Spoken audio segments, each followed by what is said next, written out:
Welcome madam.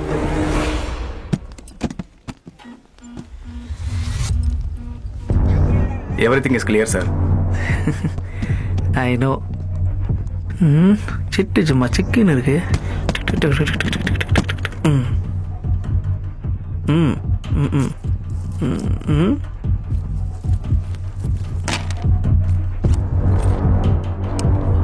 ஓ, queen பர்ஸ்ல பெண் குயினா? You brought this to me, right? Thank you, baby.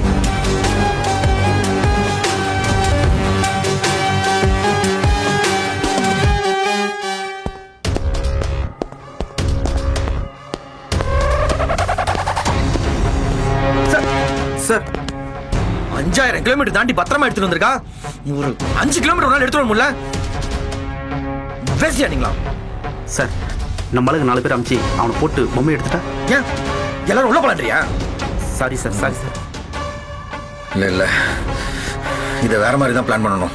எந்த criminal ரெக்கார்ட்லயும் பதிவாகாம பக்காவா plan பண்ற ஒரு கிரிமினலாக தான் இது பண்ண முடியும். சார் அப்படி ஒரு ஆள் இருக்கான் சார்.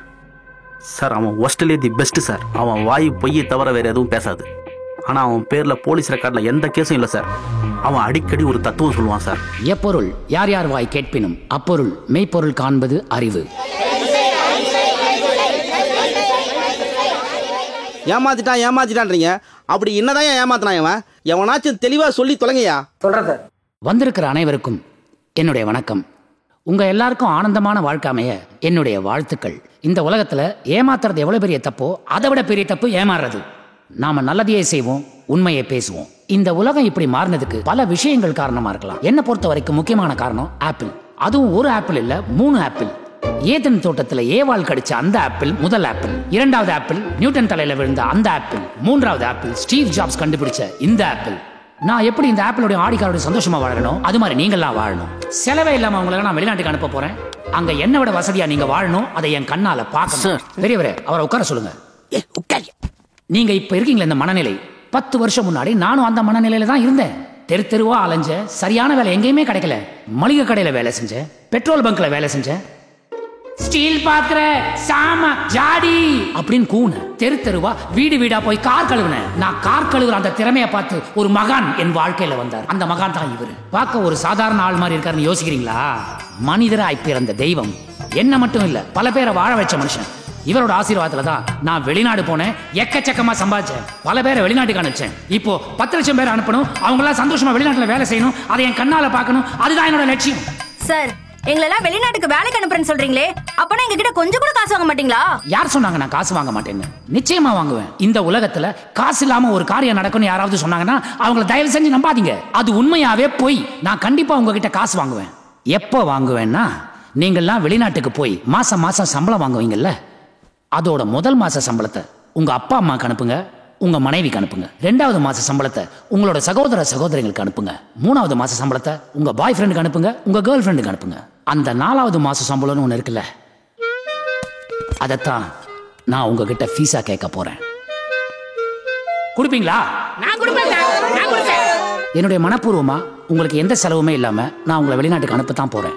அங்க போய் நீங்க சம்பாதிச்சு சந்தோஷமா இருக்கத்தான் போறீங்க. உங்களுக்கு கிடைக்க போற அந்த 4வது மாச சம்பளத்தை என்னுடைய ஃபீஸா என்ன ஏமாத்தாம கண்டிப்பா எனக்கு தருவீங்களா? சத்தியம் பண்ண முடியுமா?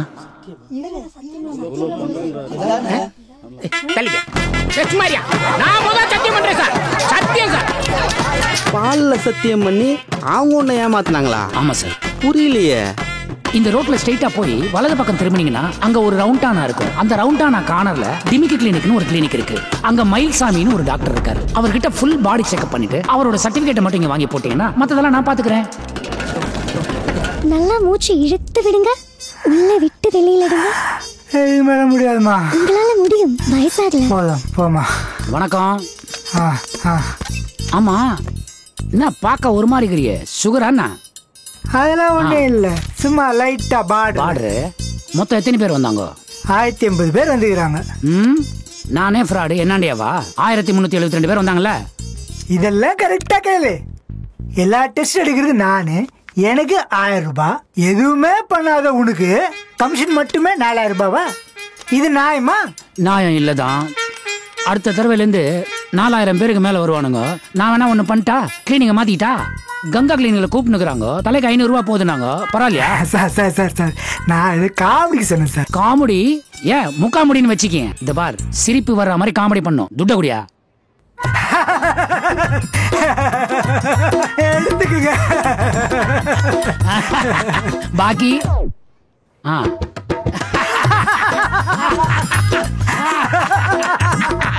இந்த பார், ஃப்ராட் தானே பண்ணக்கூடாது, நேர்மையா இருக்கணும். இல்லனா சுகர் பார்டர் தாண்டி உள்ள பூந்துரும். புரியுதா?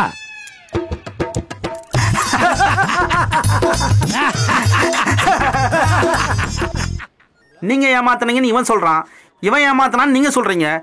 என்னதான் நடந்தது? எங்களை எல்லாரும் வெளிநாட்டுக்கு கூட்டு போறேன்னு சொன்னா சார். ஆனா கூட்டு போல சார், நம்ப வச்சு ஏமாத்திட்டான் சார்.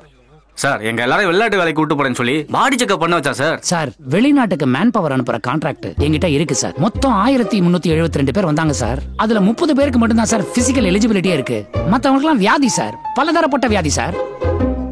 இப்போ ஒருத்தர் சத்தமா பேசினார்ல சார், அவர் லிவர் டோட்டலா கண்டம் சார். குடிச்சு எல்லாமே போயிடுச்சு சார். அது அந்த இருக்கார்ல சார், அவருக்கு 450க்கு மேல சுகர் சார். ஒரு அரை மணி நேரம் லேட்டா சாப்பிட்டாருன்னா செத்து போயிடுவார் சார். இவனுங்களை நம்பி எப்படி சார் வெளிநாட்டுக்கு அனுப்புறது? ஐ சுகரா? ஆமா சார். யோ போயா. யோ யோ யோ யோ இல்லையா, ஒருத்தர போ சொன்னா 4-5 பேர் ஒன்னா போறீங்க. Sorry sir, sugar sir. உன்னை கையெழுத்து கும்பிட்றமா, போமா. இந்த பிபி சுகர் இருமல்லாம் கூட பரவாயில்ல சார். வந்திருந்த பாதி பேருக்கு பௌத்திரம் சார். ரவுத்தரம்னு ஒரு படம் பார்த்திருக்கேன், அதுமேயா பௌத்திரம்? சார் ஆரம்பத்துல இதுக்கு பேரு ஃபிஸ்டுலான்னு பேரு சார். பின்னாடி கழுவுற இடத்துல ஒரு கட்டி மாதிரி இருக்கும் சார்.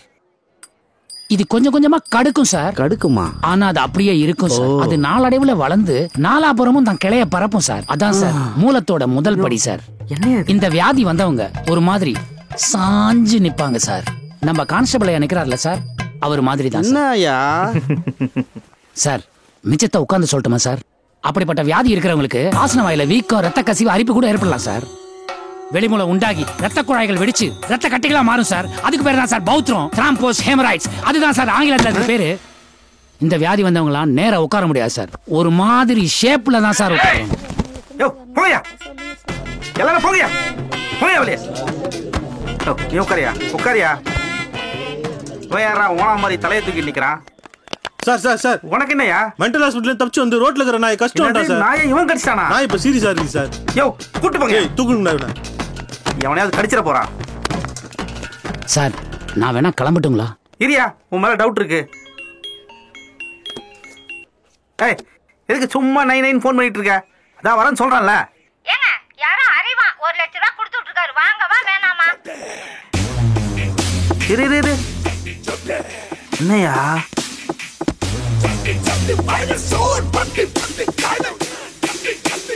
எங்க இருப்பான் அவன்? அவனை கூட்டிட்டு வா. Okay sir.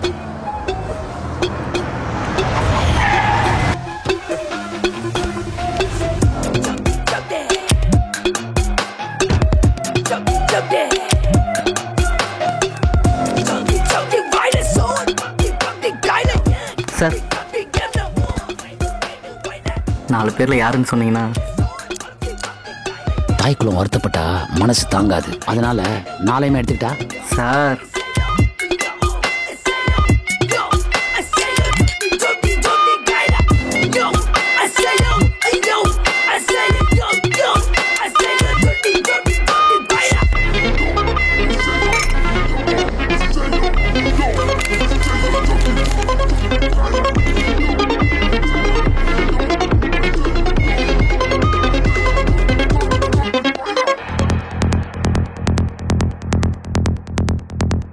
என்ன பேபி மீச முளைச்சிச்சு?